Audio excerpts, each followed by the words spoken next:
ह्या जगात दोनच गोष्टी आहेत, एक तर सुख आहे किंवा मग दुःख आहे. आणि सगळ्या जगात दुःख जरा जास्त आहे असं पाहायला मिळतं. सगळीकडं जिथं जाऊ तिथं आपल्याला फक्त न्यूजपेपर बघितला म्हणा किंवा TV चॅनल चालू केला, न्यूज बघायला सुरुवात केली, सगळ्या अशा बातम्या जास्तीत जास्त दुःख जगामध्ये पाहायला मिळतं.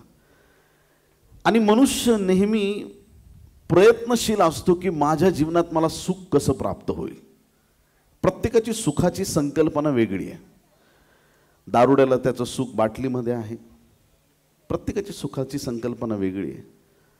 सुरुवातीला एक वेगळी बाटली असते, ही बाटली ती बाटली, शेवटी सलाईनची बाटली त्याच्या मागं लागते. प्रत्येकाचं सुख वेगवेगळ्या गोष्टीत आहे. जग जगाच्या रीतीनं सुखी होण्याचा प्रयत्न करतं आणि जगाकडून कितीही तुम्ही सुखाची अपेक्षा केली तरी हे जग दुःखाने जास्त भरलेलं आहे. सुख आणि दुःख ह्या दोन्ही गोष्टी आपल्या जीवनात प्रत्येकाला चाखाव्या लागतात. ह्या जगात आपण आहोत. आणि मग ज्यावेळेस आपण या गोष्टींचा बारकाईने विचार करतो आणि आपण विचार करतो की जगात सुखी कोण आहे, आनंदी कोण आहे, सगळ्यात आनंद कोणाकडे आहे. एक दिवशी कावळ्याला वाटलं की माझ्यासारखं कोणी आनंदी नाहीये. तर कावळ्याला वाटलं की माझ्यासारखा जगात कोणीच आनंदी नाही, माझ्यासारखा मी सगळ्यात आनंदी. आणि एक दिवशी त्याला राजहंस दिसला, राजहंस. आणि जसं त्याने राजहंसाला बघितलं त्याची शांती झाली भंग. मी काळा कुट्ट आणि हा एवढा सुंदर.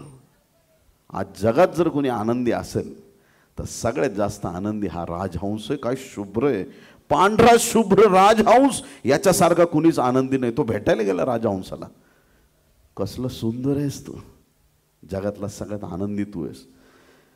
तो राजहंस म्हटला मला पण तसंच वाटायचं. ॲक्च्युली जगात सगळ्यात सुखी आहे पोपट. कारण त्याला 2 कलर आहेत. मी बघितला म्हणे एकदा पोपट. अच्छा, त्या तिकडं पलीकडच्या झाडावर असतो तो, सगळ्यात सुखी तो आहे. माझा काही कलर नुसता पांढरा पांढरा, मला कंटाळा आलाय. सगळ्यात आनंदी कोण असेल जगात तो झाडावरचा पोपट. इकडून 4थ्या झाडावर राहतो, जाऊन भेट पाहिजे तर. आता हा गेला पोपटाकडं. म्हटलं मी असं स्वतःला मी आनंदी समजत होतो, माझा कलर बघितला तर मला आनंद वाटायचा. पण जसं राजहंसाला बघितलं माझी झाली शांती भंग. मग त्याला भेटलो तर त्यांनी तुझं नाव सांगितलं, तूच सगळ्यात आनंदी माणूस दिसतोस पूर्ण ह्या जंगलामध्ये, सगळ्या पक्ष्यांमध्ये आनंदी तूच दिसतो. पोपट म्हटलं मला पण असंच वाटायचं. आधी मला पण असंच वाटायचं, माझ्यासारखं कुणीच आनंदी नाही. पण ना आता तू आता हे 1 कलर 2 कलर कुणाचे जास्त कलर हे सगळं सोड. पण तुला मी शेवटचं उत्तर सांगतो, ह्या जगात जर कोणी सुखी असेल तर तो फक्त आनंदी असणारा एकच पक्षी, तो म्हणजे मोर आहे. कारण इतके रंग आहेत त्याच्यामध्ये, इतके रंग आहेत. मोरा एवढा कुणीच आनंदी नाही.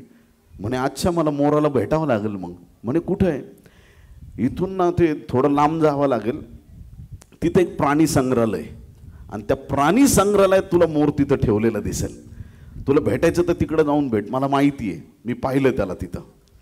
त्याला खूप रंग आहेत. आता कावळ्याला मोर बघायचं आहे आणि सगळ्यात आनंदी कोण आहे त्याला बघायचं आहे, चेक करायचं आहे. कावळा शोध घेत घेत घेत जसं पोपटाने सांगितलं बरोबर रस्ता शोधत शोधत बिना GPS जाऊन तिकडे पोहोचला. आता जसा तिकडं त्या मोरा पुढे जाऊन पोहोचला, मोराला म्हटलं, ती सगळी स्टोरी सांगितली, माझी शांती कशी भंग झाली, जगात कोण आनंदी, हे करत करत मी तुझ्यापर्यंत आलोय बाबा. तुझे रंग पाहून मी एकदम आता खरंच मला विशेष वाटलं.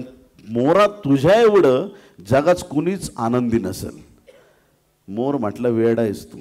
म्हणे का, काय झालं.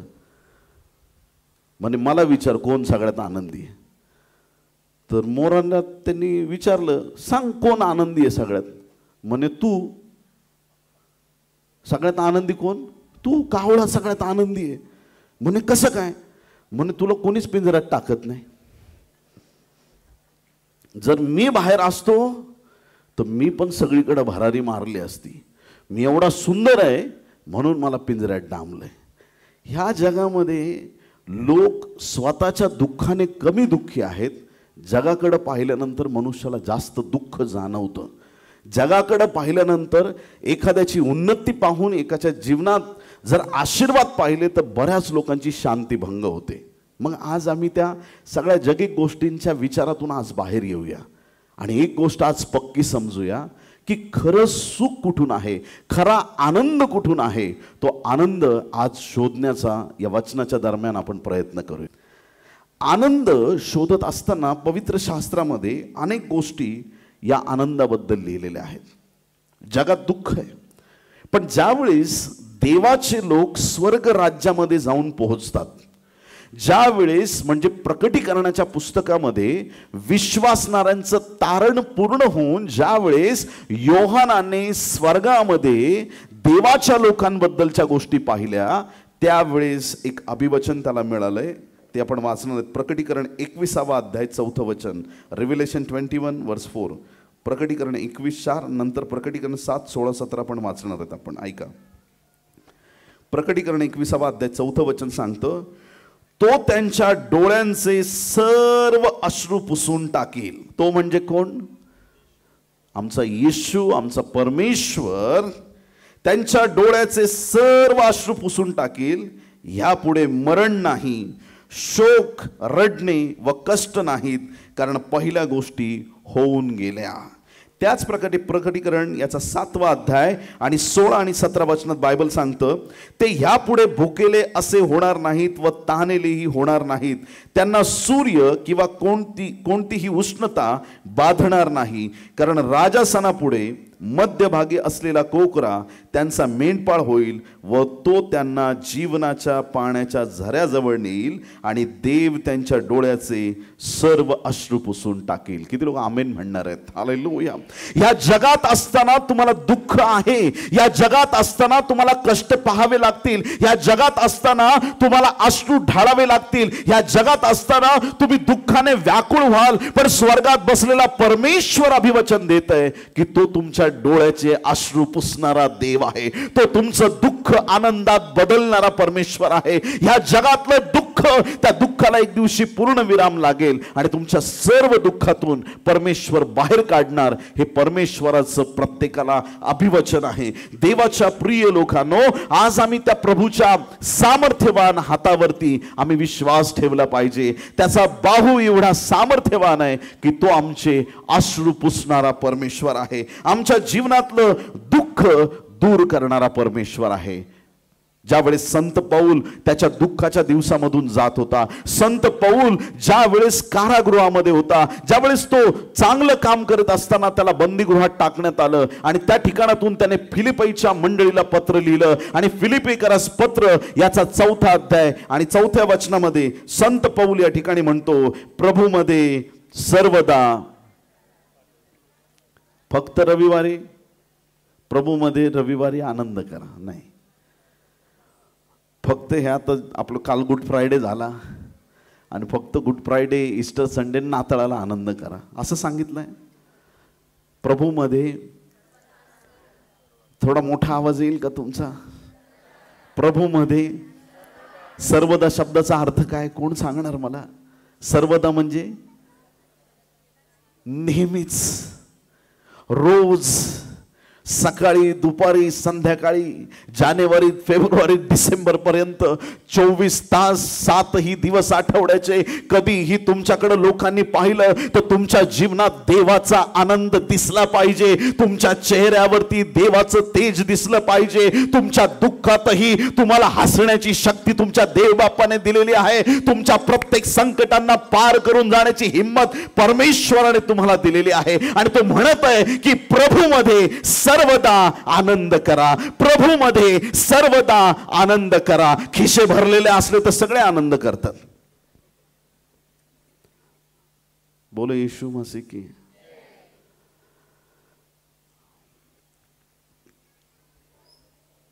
असलं की काही लोकांना हसू येतं, काही प्राप्त झाल्यानंतर आनंद केला जातो, पण ज्यांना ख्रिस्त लाभला आहे त्यांना जगातलं सगळ्यात मोठं धन मिळालंय. प्रियांनो, ज्याच्या जीवनात येशू आहे तो रस्त्यावरचा गरीब भिकारी असला तरी त्याच्यासारखा धनवान व्यक्ती अख्ख्या जगात नाही, कारण त्याच्यासारखं समाधान कोणाकडे नाही. या जगात मी गरीब आहे पण स्वर्ग राज्यात मी धनवान असणार आहे. या जगात लोकांनी टाकलंय पण मी प्रभूच्या उराशी टेकला जाणार आहे. या जगात मला तुच्छ लेखलंय पण एक दिवस माझा देव मला उंच करणार आहे. मग जाऊ द्या ना त्या सगळ्या जगाच्या गोष्टी, ज्या गोष्टींमुळे तुम्ही निराश होत आहात. आज देवाकडे आपली नजर लावण्याची गरज आहे. प्रभूमध्ये सर्वदा आनंद करा. जगातला आनंद संपतो, मध्येच संपतो, टिकत नाही. जगातला आनंद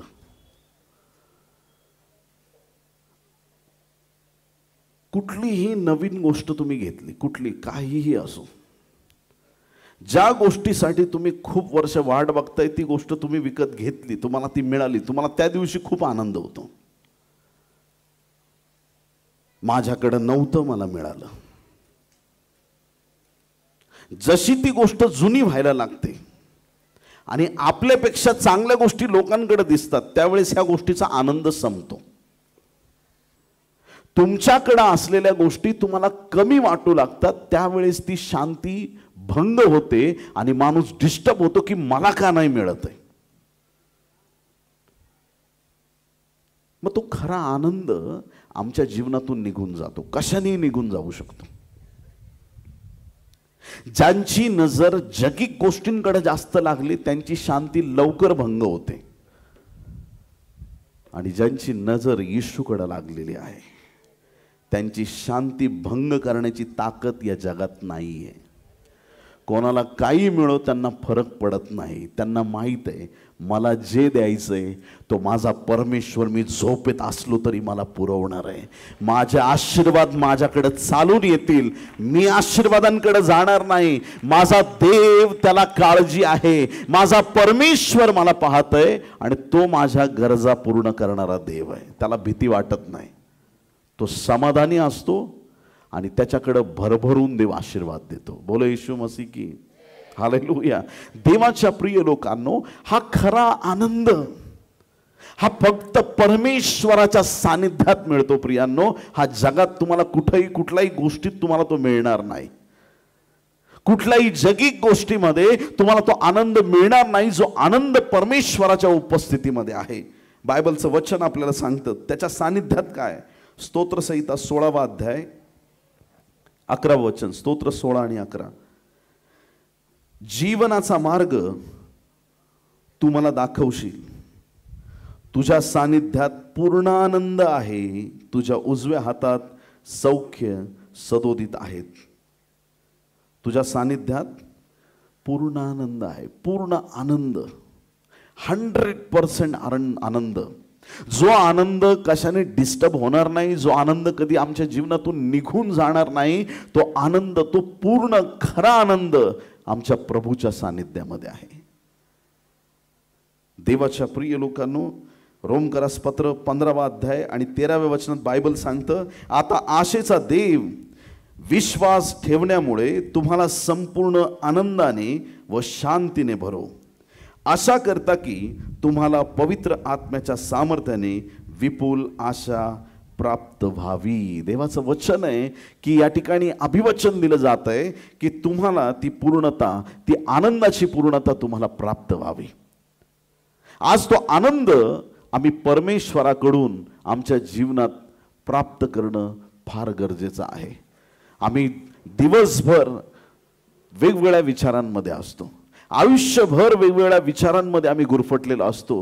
कितीतरी गोष्टींच्या आम्ही मागे लागत असताना, कितीतरी गोष्टींच्या आम्ही मागे पळत असताना कितीतरी वेळा यश मिळतं, कितीतरी वेळा अपयश मिळतं. पण ज्या वेळेस आम्ही आध्यात्मिक गोष्टीमध्ये स्वतःला झोकून देतो, आम्ही देवाच्या सानिध्यात राहतो, त्यावेळेस आम्हाला देवाचा खरा आनंद प्राप्त होतो. आमेन. काही लोकांना कळालं नाही तरी आमेन म्हटले, पण ऐका काय ते. दुःख देणारा देव नाही, दुःख देणारा सैतान आहे. कळतंय का तुम्हाला? काही लोक काही वाईट झालं की लगेच, अरे देवा माझी सायकल चोरीला गेली, देवा तू मलाच का त्रास देतो, माझंच सगळं नुकसान होतं. काही लोकांना समजत नाही की त्यांना त्रास देणारा सैतान आहे आणि प्रत्येक गोष्टीला ते देवाला दोष देत राहतात आणि देवाला दोष देत राहिल्यामुळे त्यांच्या प्रार्थनेचं त्यांना उत्तर मिळत नाही. आमचा स्वभाव बदलणं गरजेचं आहे. आमचा स्वभाव कसा असावा? दुःख आणणारा, जीवनामध्ये संकट आणणारा सैतान आहे. ज्या वेळेस तुमच्या जीवनामध्ये संकट येईल, सैतान संकट घेऊन आला आणि तुम्ही बघता संकट आलं, तुम्ही रडायला लागता आणि तुम्ही रडायला लागले की सैतान हसतो आणि त्याचे मनाचं समाधान होतं की बरं झालं मी ह्याच्या जीवनात दुःख आणलं आणि याला रडवलं. पण एक खरा विश्वासणारा संकट आल्यावर तो हसतो, तो म्हणतो तू संकट आहे पण तुझ्यापेक्षा मोठा देव माझ्याकडे आहे, तो परमेश्वर तुझा नाश करणार आहे. हालेलुया.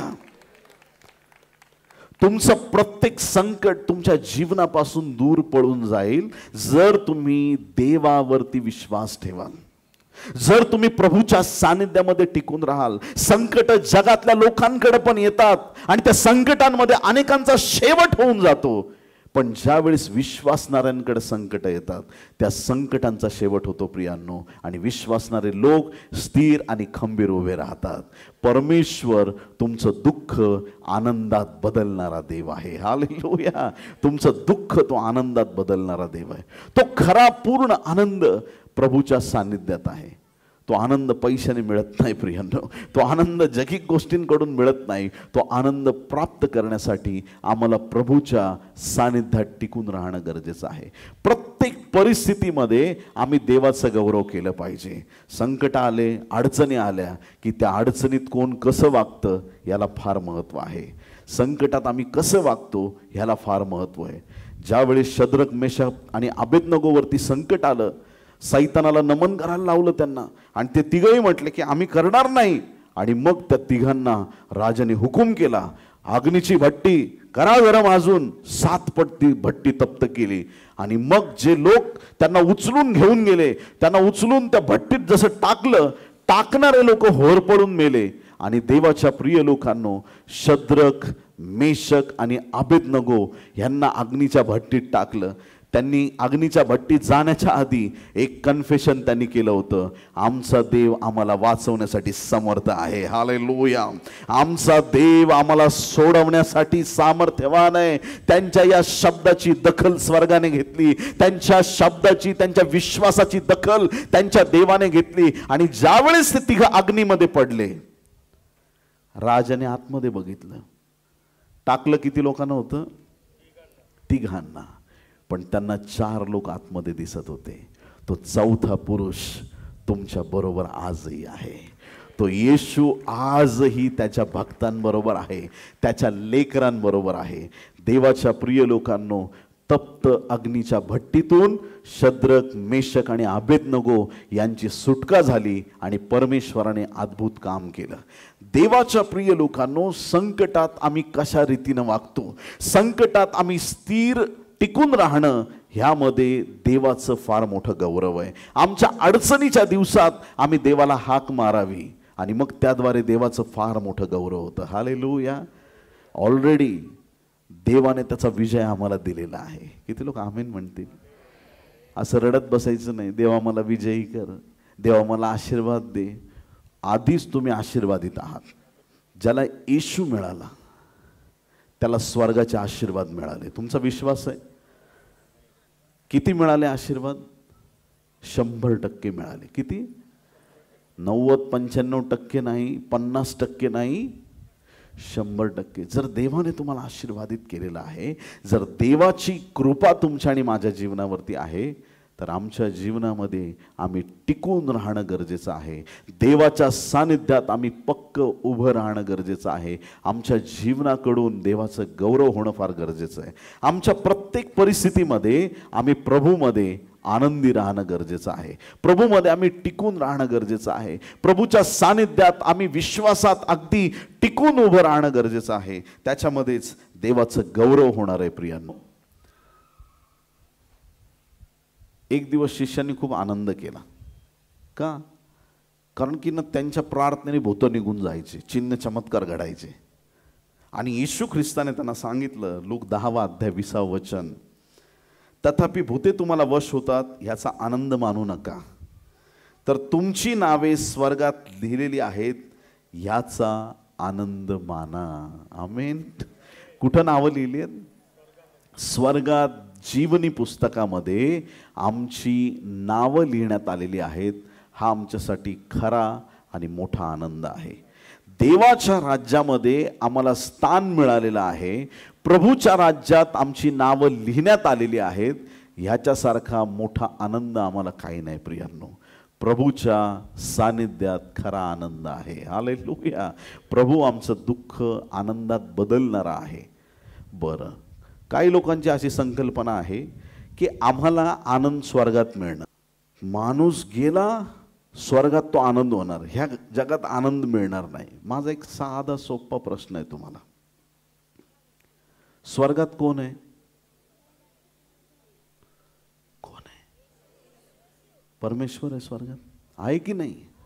आहे. स्वर्गात परमेश्वर आहे. त्या स्वर्गात जर परमेश्वरच नसेल, त्या स्वर्गाला पण काही किंमत नाही. कान उघडे ठेवून ऐका. स्वर्गात आनंद का आहे? कारण स्वर्गात परमेश्वर आहे. स्वर्गात आनंद का आहे? कारण स्वर्गामध्ये देवाचं स्थान आहे. येशू ख्रिस्त तिथं आहे, म्हणून स्वर्गात आनंद आहे. स्वर्गामध्ये सोन्याचे रस्ते म्हणून आनंद नाहीये. 12 वेशी आहेत म्हणून आनंद नाहीये. 24 वडील आहेत म्हणून आनंद नाहीये. लाखो करोडो देवदूत आहेत, ते आनंदाचं कारण नाहीये. आनंदाचं कारण आपला परमेश्वर स्वर्गात वस्ती करतो, म्हणून स्वर्गात पूर्ण आनंद आहे. आमेन. बरं, तुम्हाला एक आनंदाची बातमी देऊ. ज्या स्वर्गामध्ये परमेश्वर आहे त्या स्वर्गात आनंद आहे. आणि एक आनंदाची बातमी ही आहे, त्याने अभिवचन दिलंय, जिथे 2 किंवा 3 माझ्या नामाने एकत्र येतील तिथे मी आहे. मग जर आज रात्री आम्ही इथं जमलेलो आहोत, आमच्यामध्ये कोण आहे? विषय संपला. मग जो आनंद स्वर्गात आहे, जसे स्वर्गात तसे पृथ्वीवर, तो स्वर्गीय आनंद कुठे आहे? आमच्यामध्ये आहे. हालेलुया. देवाचा स्वर्गीय आनंद त्याने तुमच्या आणि माझ्या जीवनामध्ये दिलेला आहे. मग आम्ही प्रत्येक परिस्थितीत लढण्याची आम्हाला हिंमत प्राप्त होते. आजार आले तरी आम्ही हार मानणार नाही. संकट आले तरी आम्ही हार मानणार नाही. दुःख आले तरी आम्ही हार मानणार नाही. कर्ज झालं, अडचण आली, आर्थिक समस्या, काही प्रॉब्लेम असले तरी आम्ही हार मानणार नाही. कारण की आम्ही एकटे नाही, आमचा देव आमच्या बरोबर आहे, येशू आमच्या बरोबर आहे. आणि त्यामुळे स्वर्गीय आनंद नेहमी आमच्या जीवनामध्ये राहणार आहे. हालेलुया. Praise the Lord. तो खरा स्वर्गीय आनंद देवाने तुमच्या आणि माझ्या जीवनामध्ये दिलेला आहे. ज्यावेळेस आम्ही त्याची सेवा करतो, ती सेवा आम्ही रडत कडत नको करायला. जेव्हा आम्ही त्याचं काम करतो त्यावेळेस बायबल सांगतं, स्तोत्रसंहिता 100 आणि यातील 1 आणि 2 वचन. स्तोत्र 100 1 आणि 2. अहो पृथ्वीवरील सर्व लोक हो, परमेश्वराचा जय जयकार करा. हर्षाने परमेश्वराची सेवा करा. गीत गात त्याच्या पुढे या. कशी सेवा करा? हर्षाने, म्हणजे आनंदाने. काही लोक रडत रडत सेवा करतात. चर्चमध्ये काय काम करायचं रडत रडत करतात. काय करता? आता मला करावं लागतं. तशी करू नका. न केलेली बरी. स्वतःला धन्य समजा की देवा, आम्हाला तुझं काम करायची संधी मिळालेली आहे. हालेलुया. प्रभू, मी तुझे उपकार मानतो की मला तुझं काम करण्याची संधी मिळाली आहे. प्रभूमध्ये सर्वदा आनंद करा. आमेन. हालेलुया. प्रभूमध्ये सर्वदा आनंद करा. प्रभूचा आनंद आमच्यासाठी 3 गोष्टींचं काम करतो. फार महत्त्वाची गोष्ट आहे. सगळ्यात पहिली गोष्ट, नेहमया 8वा अध्याय 10वं वचन. बायबल सांगतं, इंग्लिश बायबलमध्ये स्पष्ट असा शब्द वापरलाय, Joy of the Lord is my strength. याचा सरळ सरळ अर्थ आहे, मूळ भाषांतरामध्ये असा अर्थ दिलेला आहे की प्रभूचा आनंद माझी ताकद आहे. हालेलुया. प्रभूचा आनंद काय? माझी ताकद आहे. प्रभूचा आनंद काय? ताकद आहे. शमशोनाची ताकद कुठं होती? कुठं होती? केसामध्ये. केस गेल्यावर काय झालं? ताकद गेली. आमची ताकद केसात नाही, प्रभूचा आनंद हीच आमची ताकद आहे. हालेलुया. आणि तो आनंद रोज आमच्या जीवनात दिसला पाहिजे. ज्याच्या जीवनात आनंद नाही प्रियांनो, देवाचा आनंद नाही, काय लोकांना हसताच येत नाही. नेहमी असा चेहरा उतरलेला असतो. त्यांना किती हसवा, त्यांना किती प्रेमाने बोला, कोणी एखादा सरळ जरी बोलायला लागला, कसे काय, बरे आहात का, मला काय झालंय, मला काय नाही झालंय, मी काय मरायला लागलो का, चल चल, कधी कोणाशी नीट बोलणार नाही,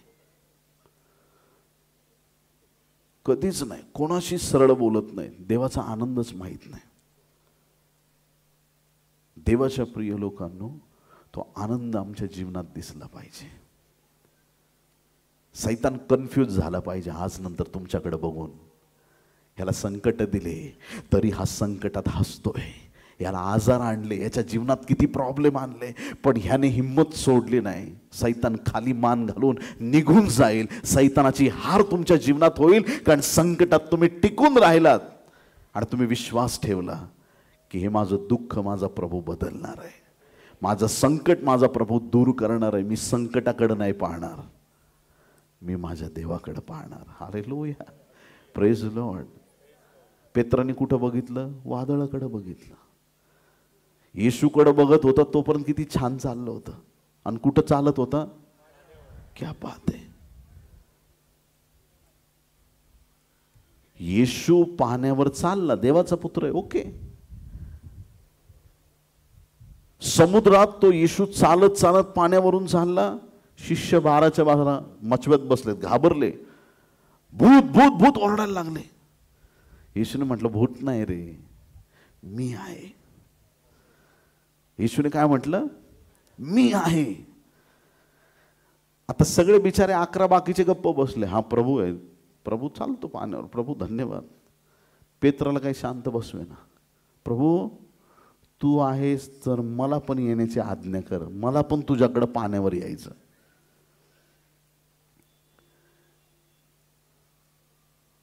काही लेकरं आहेत ना अशी, आईबापाची बरोबर कॉपी करतात. हालेलुया. पेत्र तो गुण होता. बाकीचे सगळे मचव्यात बसून राहिले आणि पेत्र म्हणतो की मला पण पाण्यावर यायचंय. प्रभू म्हटला ये. त्याच्या ये शब्दात सामर्थ्य आहे. ऐका कान उघडे ठेवून. ज्यावेळेस तुमचा प्रभू तुम्हाला म्हणतो ये, त्याच्या ये म्हणण्यामध्ये सामर्थ्य आहे. त्या ये मध्ये असं सामर्थ्य आहे की ते सामर्थ्य तुमच्या सगळ्या अडचणींना तोडून टाकणार आहे. त्याच्या ये म्हणण्यामध्ये तुमच्या प्रत्येक समस्या तुमच्या पायाखाली जातील, तुमच्या जीवनातल्या अडचणी निघून जातील. त्याने एकदा ये म्हटलं म्हणजे तुम्हाला फक्त चालायचं आहे. त्याने एकदा ये म्हटलं की तुम्हाला पाऊल उचलायचं आहे. त्याने एकदा ये म्हटलं की संपलं सगळं तुमच्या अडचणीचं काम. देवाच्या प्रिय लोकांनो, त्याच्या ये शब्दात सामर्थ्य आहे. पेत्राने एक पाऊल बाहेर काढलं माचव्याच्या, बुडत नाहीये.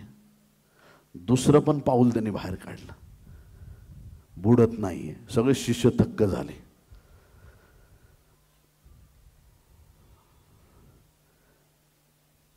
त्या दिवशी पेत्रासारखी डेअरिंग बाकीच्या 11 जणांनी केली असती ना, त्या दिवशी एक नाही 12 शिष्य पाण्यावर चालले असते. पण काही लोकांना मचव्यातच बसायला आवडतं. मी नाही बाबा, मला घरीच बसू दे प्रभू. ज्यांना जीवनात मोठे चमत्कार बघायचेत त्यांना मचवा सोडावा लागेल. आपलं विश्वासाचं पात्र मोठं करा.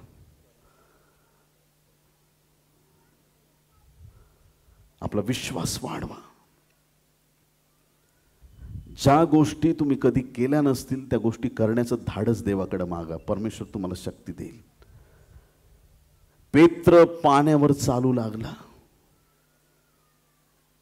जोपर्यंत त्यांनी येशूकडे पाहिलं तो पाण्यावरती चालत राहिला, पाण्यावर चालत राहिला.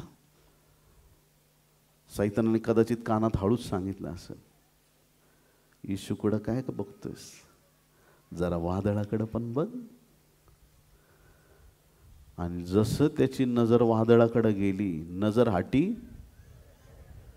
पाठांतर पक्क आहे तुमचं. आणि अशी गडबड. पेत्राकडे 2च पर्याय होते. फक्त दोन पर्याय होते. एक पर्याय नंबर 1 येशूकडे पाहायचं, पाण्यावर चालायचं. पर्याय 2 वादळाकडे बघायचं, बुडून जायचं. बिचाऱ्याने दोन्ही पर्याय वापरून घेतले. येशूकडे बघितलं, पाण्यावर पण चालला, वादळाकडे बघितलं आणि बुडायला पण लागलं. काही लोक सगळ्याच गोष्टी बघतात. पेत्राकडे 2च पर्याय होते. तिसरा पर्याय येशूकडे होता. तू बुडायला जरी लागलास तरी माझा हात तुला वाचवणार आहे. पेत्रा थांब. पेत्राचा हात धरला. बुडणाऱ्या पेत्राला प्रभूने वाचवलं आणि प्रभूने अद्भुत सामर्थ्य प्रकट केलं. का? पेत्र जर तिथं गटांगळ्या खाऊन मेला असता, विचार करा फक्त, दुसऱ्या दिवशी काय झालं असतं? अरे येशू तुला 11 शिष्य, एक जण कुठं गेला? ते काय नाही, ते मी समुद्रावर चालत होतो, त्याला बोलवलं, त्याचा विश्वास गेला, बुडला आणि मेला. लोक म्हटले असते येशूच्या मागं चालणारे लोक मरतायत, बुडतायत, त्यांचा नाश होतोय, हे कसं काय? लोकांनी विश्वास ठेवला नसता. परमेश्वर त्याच्या नावाला कधीच कलंकित होऊ देत नाही. तुम्ही विश्वासू आहेत किंवा तुम्ही चांगलेत म्हणून चमत्कार घडत नाही. तुमचा देव चांगला आहे म्हणून महान काम घडतं. तुमचा देव सामर्थ्यवान आहे म्हणून चांगलं काम घडतं. त्या प्रभूने त्याला वाचवलं, त्या पेत्राला नवीन जीवन दिलं. देवाच्या प्रिय लोकांनो, आमची नजर प्रभूकडे जोपर्यंत आहे तोपर्यंत आमच्या जीवनात आनंद टिकून राहणार आहे. आमच्या जीवनातला आनंद कशाने जाणार नाही. प्रियांनो, लोक जगात आनंद शोधायचा प्रयत्न करतात. जगात कुठंही जा, खऱ्या आनंदाचं रहस्य तुम्हाला कुठंच मिळणार नाही. सगळे तुम्हाला हे शिकवतील की हे जीवन आहे, हे असंच असतं. पण जर तुम्हाला खरा आनंद तुमच्या जीवनात अनुभवायचा आहे, तुम्हाला प्रभूकडे वळावं लागेल. तुम्हाला एकदा येशूला हाक मारावी लागेल. प्रभूचा आनंद हीच आपली ताकद आहे. आणि तो आनंद आमच्या जीवनातून कशाने जाऊ देऊ नका. तुम्हाला असं वाटलं की मी दुःखी होतोय, तात्काळ गुडघ्यावरती या आणि प्रभूला प्रार्थना करा, या परिस्थितीत मी आनंद करणार आहे. आमेन. आनंद लोक कोण करतात माहिती का? ॲक्च्युली ना, हे आत्मिक क्षेत्रात आपल्याला कळालं पाहिजे. कधी कधी टी व्हीवर मॅच चालू असते आणि काही लोक एकदम डोळे फाडून टी व्हीकडेच बघत असतात. मॅच चालू आहे, शेवटची ओव्हर आहे, इंडिया जिंकली पाहिजे, पाकिस्तान हारलंच पाहिजे, हे प्रभू इंडियावर दया कर, त्याचं टी व्हीकडे लक्ष आहे.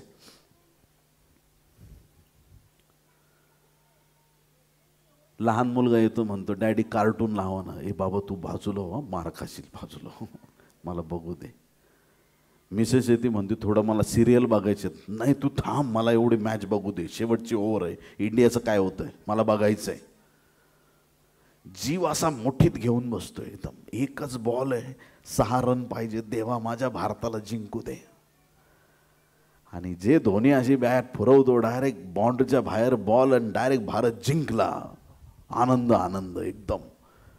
जोपर्यंत भारत जिंकत नाही त्याच्या मन एकदम कासावीस, कधी काय होईल सांगता येत नाही.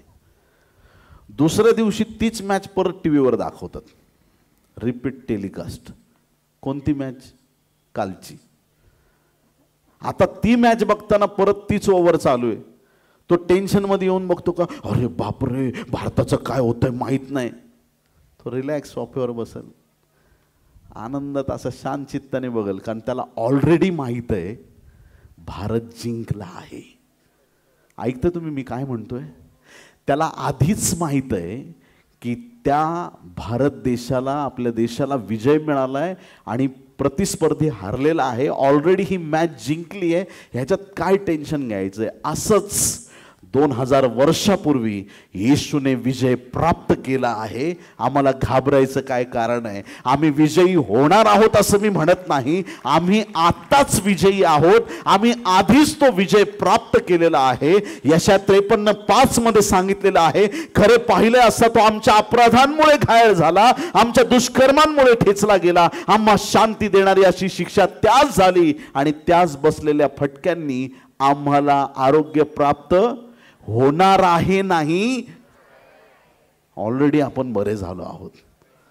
डॉक्टर म्हणाल तुला आजार झालाय, मी बरा झालो आहे. हालेलुया. येशूने मला बरं केलंय.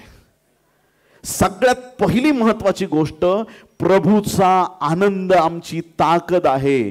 ज्यांच्या जीवनात तो आनंद नाही त्या लोकांना शक्तिहीन असल्यासारखं वाटतं.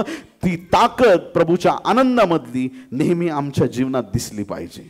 दुसरी गोष्ट, हा देवाचा आनंद आमच्यासाठी काय आहे, नीतिसूत्रे 17:22 मध्ये सांगितलेलं आहे. नीतिसूत्रे 17वा अध्याय 22वा वचन, आनंदी हृदय हे उत्कृष्ट औषध होय, खिन्न हृदय हाडे शुष्क करते. कोणतं हृदय? आनंदी हृदय उत्कृष्ट औषध आहे. काही लोक कंटिन्यू निगेटिव्ह असतात. एक गोष्ट त्यांना नीट बोलता येत नाही. एखादा नुसता असा मोटरसायकल थोडी स्लिप झाली, काय झालं, पाय बी मोडला का तुझा, म्हणजे यांच्या जिभेला काय हाडच नसतं.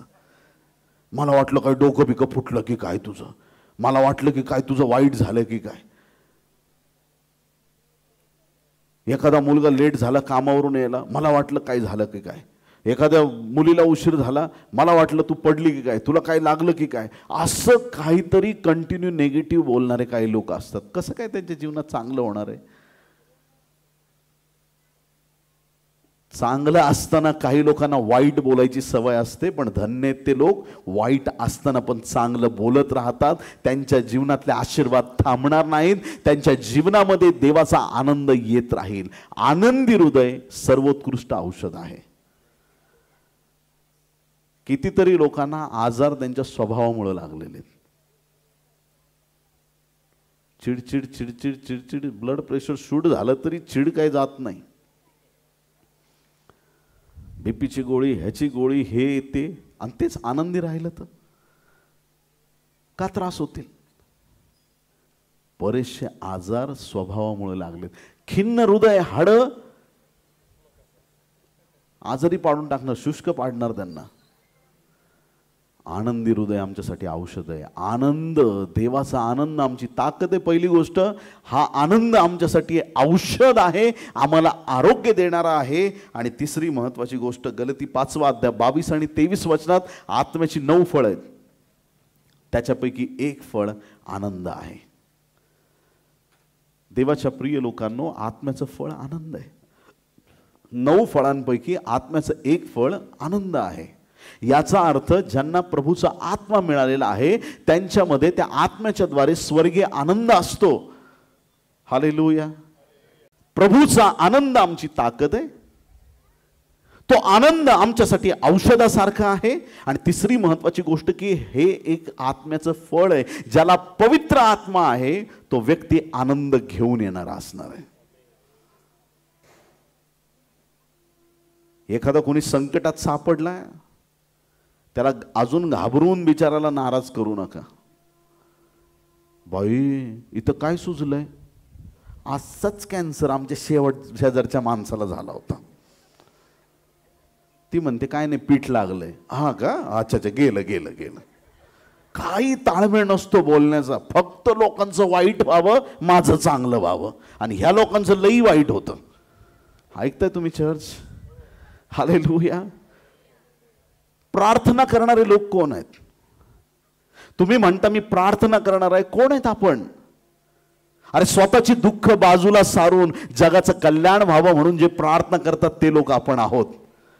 देवा सगळ्या गोरगरिबांवर दया कर. जिथं पाऊस पडत नाही आमच्या महाराष्ट्रात, त्या महाराष्ट्रात पाऊस पडू दे. या महाराष्ट्रातलं दुःख निघून जाऊ दे. ही प्रार्थना परात्पर देवाकडे करणारे आम्ही लोक आहोत. आम्ही आशीर्वादित आहेत. किती लोक आमेन म्हणतील? हालेलुया. मला असं कधी कधी विचार येतो की मग काय होईल त्या दिवशी.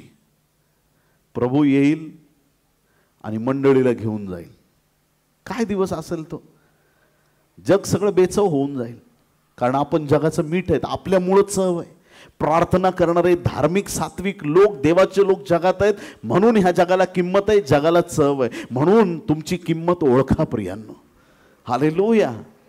तुमच्या प्रार्थनेने जगाचा इतिहास रचला जात आहे. तुमच्या प्रार्थनेने देव करुणेच्या नजरेने जगाकडे पाहत आहे. म्हणून प्रार्थना करणं सोडू नका. जो प्रभूचा आनंद तुमच्या आणि माझ्यामध्ये दिलेला आहे त्या आनंदात आम्ही टिकून राहिलं पाहिजे. आत्म्याचं फळ आहे. ज्याला पवित्र आत्मा आहे तो व्यक्ती दुःख आणणारा बनणार नाही, तो व्यक्ती आनंद घेऊन येणारा बनणार आहे.